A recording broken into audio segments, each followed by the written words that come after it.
amigos, parentes, vizinhos, colegas de trabalho.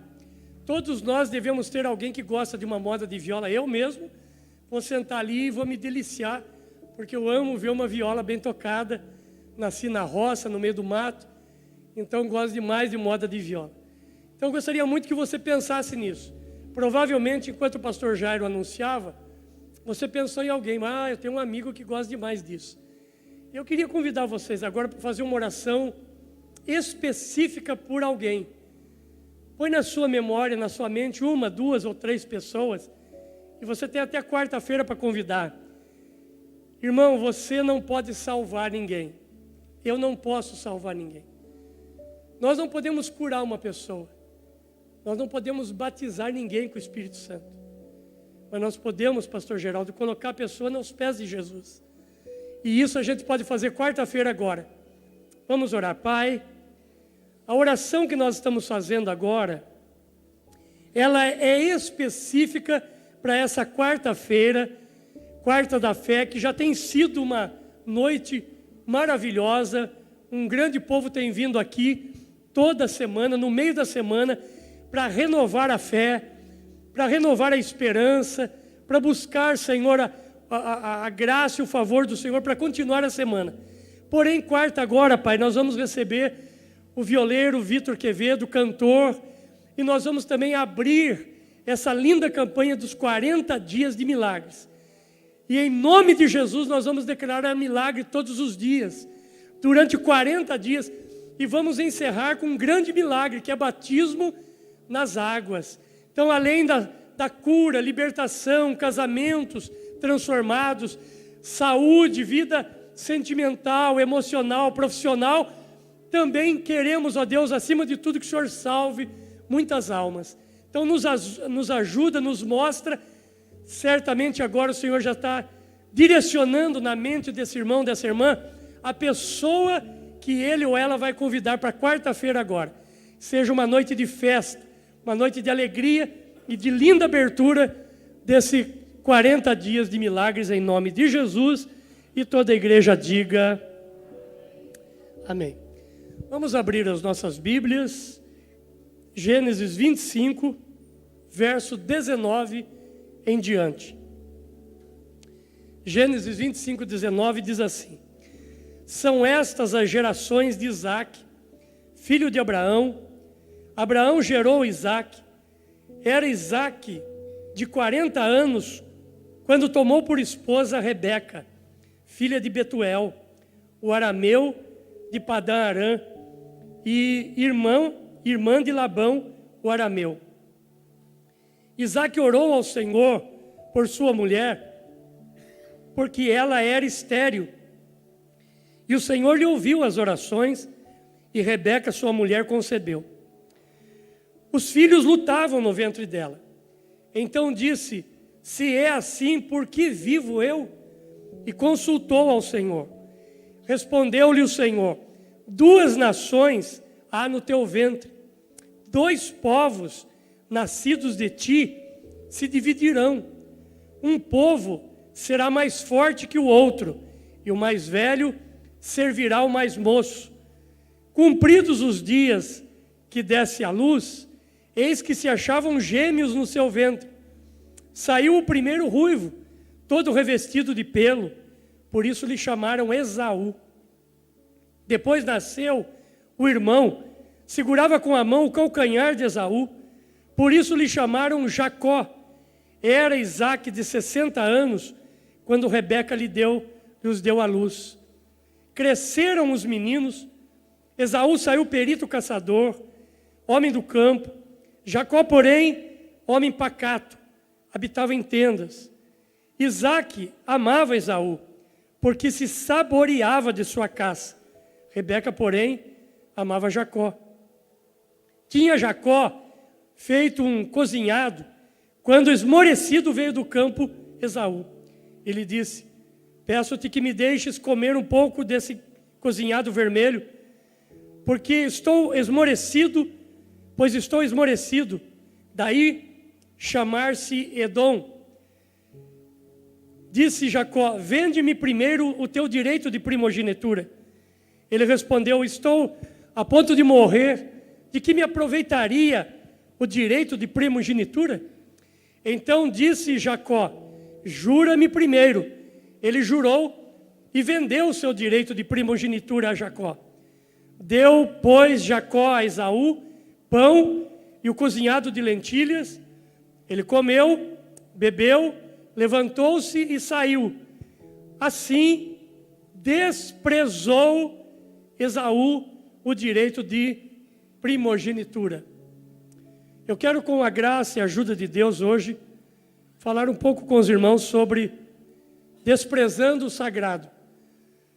Amado Pai Celestial, aqui está a Tua palavra, e a Tua palavra é essa verdade absoluta, sobre a qual nós vamos compartilhar agora. E por isso peço que, assim como hoje pela manhã, aquela unção e graça que o Senhor derramou aqui hoje, no culto das 10 horas, o Senhor faça isso também agora, Pai, ministrando no coração desse homem, dessa mulher, do casal, do jovem, do adolescente, do junior, das crianças que estão lá aprendendo no culto Kids. E nos abençoa para começar uma nova semana, nos renova, nos fortalece, nos alimenta, e que a palavra de revelação, a palavra rema, a palavra de conhecimento esteja agindo aqui, e que ao terminarmos esse culto possamos ir abençoados para casa com muita disposição para ter uma linda semana em o nome de Jesus. E todos digam: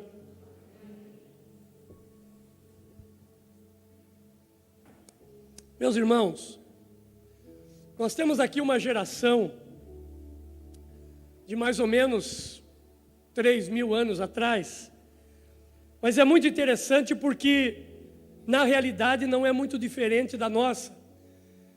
Embora tenhamos hoje muitos costumes diferentes, cultura diferente, mas existem algumas coisas que ela é inerente a todas essas gerações, e uma delas é o desprezo por aquilo que é sagrado e aquilo que é de Deus. Não só desprezo como brincadeira, como chacota, mas hoje de manhã, por exemplo, eu dizia: vai vir uma moça aí, não sei o nome dela, mas a mídia está anunciando que ela vem aí, acho que São Paulo, Rio de Janeiro, e ela vai vir, pastor Sebastião, daqui uns 2 meses, eu acho, 3 meses. E esses dias tinha fila, pastor Geraldo, Cláudia, de aquele pessoal com barraca, alguns apenas cadeira, pastor Antônio Carlos, Cátia. E nesses dias de frio, em que maio, junho, eles estavam lá, você deve ter visto isso na televisão. Porque eles querem comprar os primeiros bilhetes, eles querem estar nos primeiros lugares. Mas quantas vezes nós olhamos para esses jovens e eles não querem, e não só os jovens, mas a sociedade quase que no geral, não querem se preocupar com aquilo que é sagrado, com aquilo que é importante, como por exemplo, ter nem que seja um dia na semana, como um domingo como esse, separado para Deus. Nós estávamos ontem no aniversário da minha neta, e eu dizia para a irmã do buffet, que ela dizia: pastor, ela sentou na minha mesa e disse: pastor, eu estou lutando, mas não estou conseguindo ir na igreja, porque é muito serviço, e até domingo.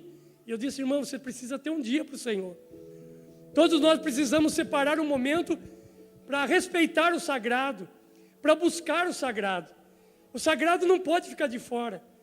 Irmão, irmã, escute bem, preste atenção. A nossa vida pode estar indo bem em muitas áreas, mas quando a nossa vida espiritual ela não é boa, quando a nossa vida espiritual ela não tem um cuidado, um tempo que seja de oração semanal, de leitura da palavra, um culto pelo menos da semana, onde nós nos abastecemos, pode ter a certeza que nós temos mais dificuldade para lidar com aquela semana. Porque quando uma pessoa está bem com o sagrado, com o espiritual, ela vai bem. Ela toma decisões com paciência, ela toma decisões com reflexões cuidadosas, ela toma decisões com palavras cuidadosas.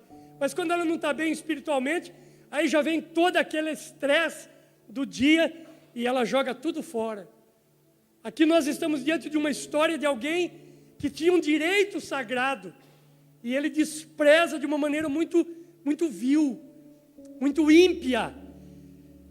E não foi por falta de um pai que orava, porque a Bíblia diz que Rebeca não podia ter filhos. Olha o versículo 20. Era Isaac de 40 anos, o pai de Esaú e de Jacó, né? Era Isaac de 40 anos quando tomou por esposa Rebeca, filha de Betuel. Aí o verso 21 diz assim: Isaac orou ao Senhor por sua mulher, porque ela era estéril. E o Senhor lhe ouviu as orações, e Rebeca, sua mulher, concebeu. Irmãos, nós falamos muito de Abraão. São muitas mensagens que nós pregamos e usamos Abraão. E às vezes nas nossas orações nós bradamos com voz alta dizendo o Deus de Abraão. Nós falamos muito de Jacó, mas às vezes não falamos muito de Isaac. Mas se você pegar um pouco da história de Isaac, você vai ver que Isaac era um homem de oração, era um homem que tinha um temor muito grande de Deus. Tanto é que Isaac tinha uma cultura, um costume, um hábito de sair à tardezinha e ir para o campo para ter uma vida de meditação. Você pode pegar isso lá em Gênesis. Você vai ver a história de Isaac dizendo, Isaac saía, aqui nos versos um pouco antes, nos capítulos anteriores, Isaac saía à tardezinha ao campo para meditar. E nesse tempo de meditação de Isaac, um desses momentos é o momento em que o empregado de Abraão, o servo de Abraão, está vindo com os camelos, trazendo Rebeca, que seria a esposa, e que se tornou a esposa de Isaac. Toda vez que falo disso, eu e minha família lembramos de um amigo, um pastor que pregava sempre para nós, jovem, mas já de uma certa idade. Eu dizia, rapaz, está na hora de você casar, você precisa casar. E ele brincava e dizia assim, eu estou esperando os camelos de Deus. Aliás, os jovens que estão na galeria, estão aqui embaixo, ora pelos camelos aí.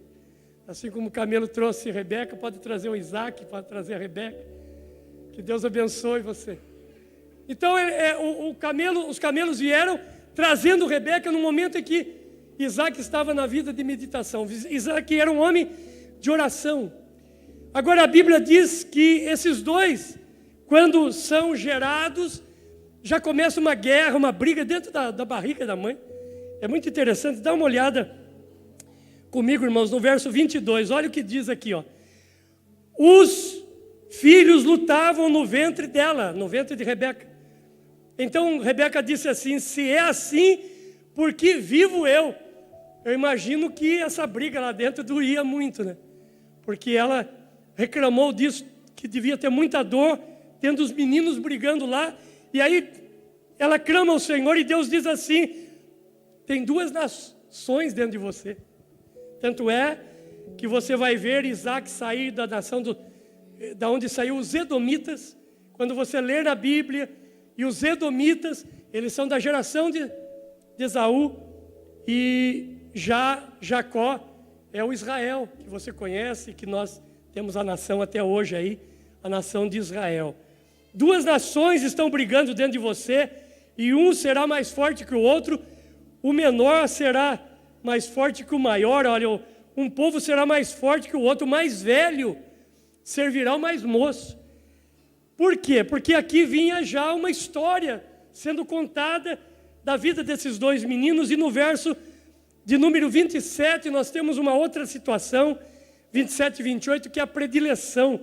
Olha o que diz o verso 27 e 28. Diz assim, cresceram os meninos, Esaú saiu perito caçador, homem do campo. Jacó, porém, homem pacato, habitava em tendas. Aí a predileção aqui, ó. Isaac amava Esaú. Porque porque se saboreava da sua caça. Rebeca, porém, amava Jacó. E aqui a gente precisa parar e lembrar disso. Às vezes, grandes problemas familiares, eles acontecem por causa de predileção. Os pais que estão aqui sabem do que eu estou falando. Nós temos que tomar muito cuidado com isso. De fazer um comentário de que um filho ou uma filha é melhor do que a outra. Mesmo que logicamente na casa são diferentes os filhos.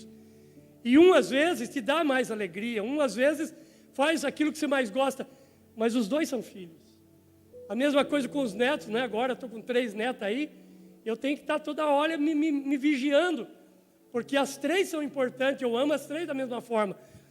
Então nós temos que tomar cuidado com predileção, porque a predileção traz problemas dentro da família. Você vai ver isso na família aqui, depois você vai ver isso na família de Jacó.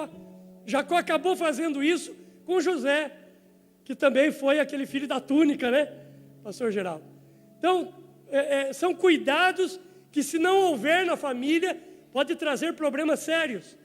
Agora, aqui começa o momento da derrota de Esaú. O momento em que Esaú resolve fazer uma troca que nunca deveria ter feito. Olha o verso de número 29. Jacó tinha feito um cozinhado. Você vai ver mais para frente que esse cozinhado aqui era um cozinhado de lentilha. Era um prato de lentilha. E quando esmorecido veio do campo Esaú, ele disse: peço-te que me deixe comer um pouco desse cozinhado vermelho, pois estou esmorecido. E daí chamar-se Edom. Jacó, muito esperto, disse no verso 31, olha, disse Jacó: vende-me primeiro o teu direito de primogenitura.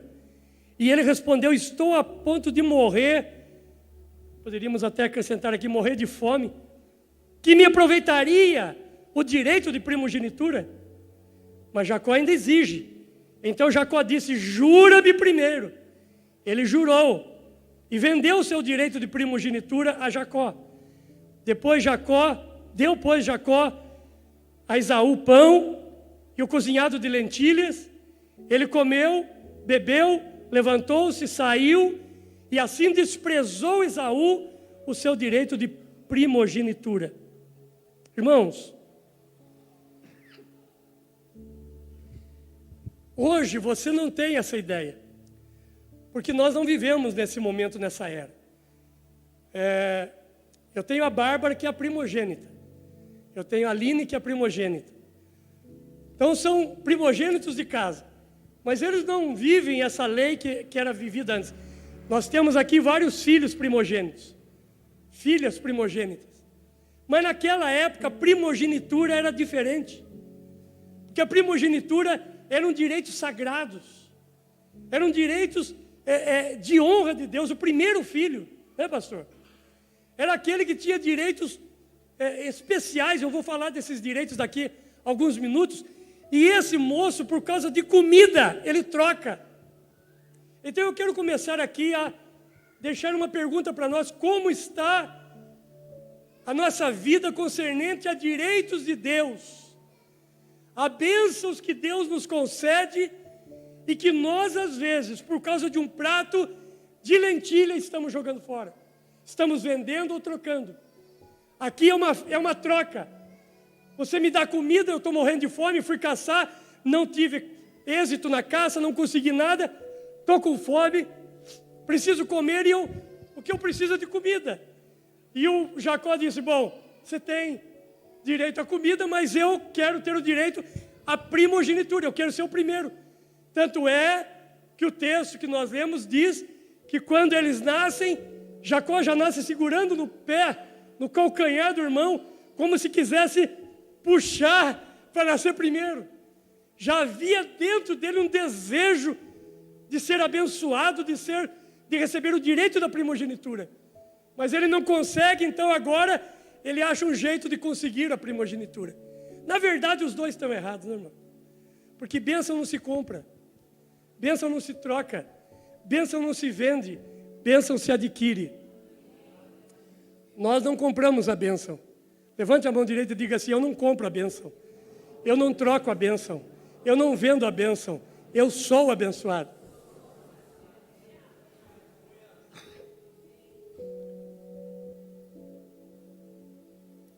Mas Esaú é aquele tipo de pessoa que gosta de atalhos. Você já andou por atalho, irmão?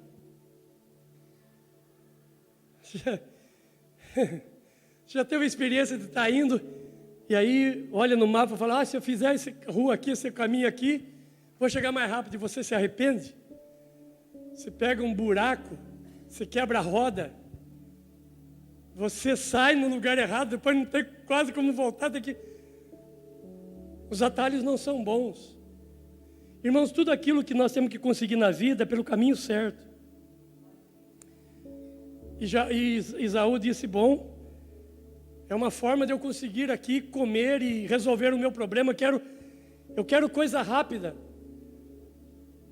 Hoje nós vemos que as pessoas começam a trabalhar, já querem ser promovidas no emprego, querem aumento de salário, começa a namorar, já quer ir para a cama, quer comer, já corre logo no fast food, não tem tempo de parar para preparar uma boa comida, porque hoje é tudo rápido. A gente gosta de atalhos, de caminhos rápidos, de resolver o problema logo. Quer saber de uma coisa? Me dá esse prato de comida aí, vamos resolver isso. Existe uma lei, irmãos, chamada lei da gratificação. E essa lei é uma lei que mostra que tudo na vida que vale a pena implica tempo. Nós não vamos conseguir nada, pastores, se nós não envolvermos a nossa vida em algo que custe. Por exemplo, você veio hoje aqui e está envolvendo 1h30, creio que nós vamos ter hoje aqui 1h30, mas você está envolvendo um tempo de busca de Deus, para amanhã ter uma semana abençoada, e dizer, Deus falou comigo no domingo, Deus tratou minha vida no louvor, na palavra, na oração, até mesmo nos avisos Deus falou comigo. Tudo que é bom implica tempo. As pessoas hoje não querem isso, porque hoje é aquela era de tudo rápido, né? É a era do fast food, comida rápida, tudo rápido, internet rápida, e a gente não quer gastar tempo. Quando nada que tem valor, irmão, vem de graça e vem rápido. Uma pessoa trabalha um ano todo para poder receber um 13º. Mas ela recebe aquele 13º, aquele dinheiro é valorizado, porque foi um ano de trabalho para receber um salário a mais. Agora eu vou tomar cuidado, como eu vou gastar isso? Mas se a pessoa não tem isso, ela não tem lei, ela não sabe o que é a lei da gratificação. Agora, outra coisa que impressiona, e eu quero que vocês leiam comigo, porque chamou atenção, o verso 34. Existem alguns verbos aqui, irmãos. Deu, pois, Jacó a Esaú pão e o cozinhado de lentilhas. Olha a expressão aqui, ó. Olha os 4 verbos. Comeu, bebeu, levantou-se e saiu. Isso não é atitude de alguém que tem direito ao que é sagrado. Comeu, bebeu, levantou-se e saiu. Como se nada tivesse mudado. Tanto é que o texto, quando termina de dizer comeu, bebeu, levantou-se, saiu, aí o texto diz assim, desprezou Esaú o seu direito. Desprezou. Levante a mão direita e diga comigo, Deus, me livra de desprezar o sagrado.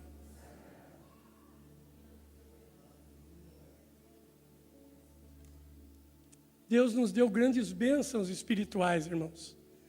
A Bíblia diz que nós somos abençoados com bênçãos espirituais nas regiões celestiais. Não jogue fora o sagrado, porque uma hora ele vai fazer muita falta. Dá uma olhada no que ele desprezou. Olha, o direito da primogenitura. Primeiro, direito do primogênito. Era uma porção dobrada da herança do pai. O filho primogênito, quando o pai morria, e tinha uma fazenda, tinha bens, o dobro era para o primogênito. Ele ficava com o dobro. Depois, além dessa bênção, a outra bênção do primogênito era que ele passaria a exercer o sacerdócio na casa. O pai morre, O primogênito passa a ser aquele filho que comanda a casa. Agora é ele que cuida da mãe. A irmã vai casar, é ele que vai escolher o marido que vai casar com ela. O irmão vai casar, ele também vai ajudar, ele que vai cuidar disso. Porque ele é agora o sacerdote da casa. Ele despreza a porção dobrada, ele despreza o sacerdócio da casa, e ainda havia uma profecia de que da linhagem desse primogênito viria o Salvador. Glória a Deus. E ele está desprezando tudo isso. Então o que Esaú despreza não é pouco. Por isso usei esse termo, desprezando o sagrado. Agora, olha o que o escritor de Hebreus fala sobre ele. Hebreus 12, versos 16 e 17. Hebreus 12, 16 e 17. Nem haja algum impuro ou profano, como foi Esaú. Olha a expressão que o escritor usa para ele. Impuro e profano. Quando o sagrado é rejeitado, é profanar o sagrado. Como foi Esaú, o qual por um repasto, ó, a expressão da comida aqui, ó, por um repasto, vendeu o seu direito de primogenitura. Verso 17. Pois sabeis também que, posteriormente, querendo herdar a bênção, foi rejeitado. Pois não achou lugar de arrependimento, embora com lágrimas o tivesse buscado. Quando tudo isso passa, ele chega com a caça e vai até o pai e diz: pai, me dá a bênção. O pai diz: que isso? Que bênção? Eu já abençoei você. Não, pai, o senhor não me abençoou. Então eu abençoei o seu irmão. Rebeca, muito esperta, fez um guisado lá, fez uma comida, mandou levar para o pai. O Isaac já estava cego, não enxergava. Colocou umas peles em Jacó. Tanto é que quando chega perto do pai e fala que quer a bênção, o pai diz assim: a voz é de Jacó, mas o cheiro, a pele é de Esaú. Esaú era peludo. Come e abençoa. E depois que abençoa, não pode revogar. Esaú chega a usar e dizer: pai, não tem pelo menos uma pequena bênção para mim? O pai disse: tudo que eu tinha já dei. Agora você vai ser servo do seu irmão. E o texto já dizia lá: o mais velho servirá ao mais moço. E foi isso que aconteceu. Esaú entra num processo de endurecimento. Irmão, irmã, escute isso. Toma cuidado para não profanar o sagrado. Tem gente aí fora, irmãos, que foi profanando o sagrado, foi desprezando as coisas santas de Deus. E chegou o pastor Natel, pastora Natel, num limite que não volta mais. Eu já conversei com pessoas dizendo assim: volta para Jesus, irmão. E ele diz assim: para mim não tem mais jeito. A gente sabe que tem. Mas o coração se endureceu de uma forma que o sagrado não tem mais valor. Em nome de Jesus, irmão, valorize o sagrado. Tenha tempo para Deus. Cuidado para nunca ir longe demais sem poder ter volta. Sansão negociou valores. Sansão negociou princípios. A Bíblia diz que Sansão nasce com um futuro brilhante, futuro maravilhoso. O líder que estaria livrando Israel dos filisteus. Mas Sansão não podia ver um rabo de saia, não podia ver uma mulher. Que ele corria atrás e acabou perdendo tudo por causa disso. Um homem que era líder, era um exemplo, devia ser o galã da época, deveria ser o ídolo dos jovens. Todo mundo queria ser um Sansão na vida. E Sansão termina de maneira tão mal, tão ruim, tão terrível. É muito interessante porque hoje nós, quando oramos ou quando falamos da linhagem dos patriarcas, a gente diz assim: o Deus de Abraão, o Deus de Isaque, o Deus de Jacó. Mas se Esaú não tivesse desprezado o sagrado, quem sabe nós diríamos o Deus de Abraão, o Deus de Isaque e o Deus de Esaú. Quando o sagrado é desprezado, escute, até o nome vai embora.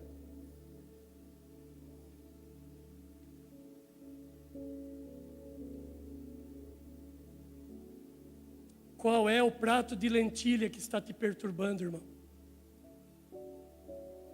Qual é o prato de lentilha que está tirando sua paz, te levando para o pecado?